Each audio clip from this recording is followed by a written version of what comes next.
My name is Réjean and Richard, and this is my wife, Jennifer. Reg is my best friend. He would give anything he could, would do anything he could for those he loves. There's a bit of an age difference between us, so we were just friends at the beginning. At the same time, I found him attractive and I was very interested. He was a very nice person from a small town like myself.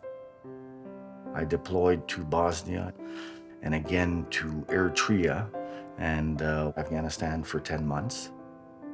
It was very difficult just because he is gone a lot. I was committed to her, she was committed to me, and we got used to the 20-minute phone call per day. Basically, that was it, and that's how we stayed strong.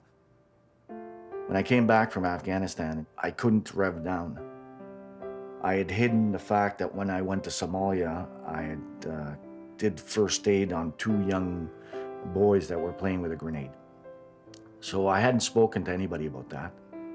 I was having anxiety attacks. I would be driving the car. I'd have to pull over. I'd have 3 or 4 attacks per day. I enjoyed my work, so I didn't want to have that interrupted. I certainly didn't want to mention to Jennifer that I was suicidal, nor anybody else for that matter. I was tumbling out of control and hid in my basement for about a year because I didn't want to talk to anybody. Réjean used to be the most patient person I had ever met. He had no patience anymore. Everything was kind of setting him off. Anger, shame, you're emotional, up and downs, yelling one moment, crying the next. I'd been hiding the fact that I had PTSD for about 20 years. I was at the end of my rope, but instead of committing suicide, I finally worked the courage to go to the hospital. I went to emergency and I said, listen, there's something wrong with me. The military system has a great infrastructure when it comes to taking care of their people. And I'm so very impressed with the way they took care of me, and very quickly. Was on medication, was doing therapy 3 to 4 times a week. I had finally got over the guilt and the shame. I had finally spoken to somebody at work about it, where I had admitted that I had issues, but that I was dealing with them, and it's like getting out of the closet.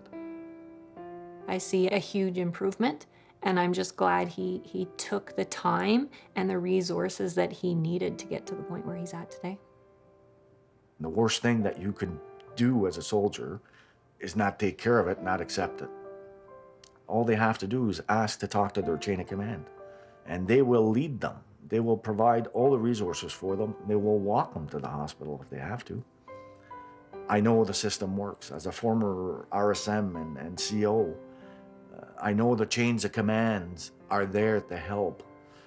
So reach out, and somebody will step in there very, very quickly to take care of you. Things have improved a lot. They are not the same as they were when we first met 18 years ago, but we take it day by day. We'll certainly be together for the rest of our lives. That's one thing I do know now.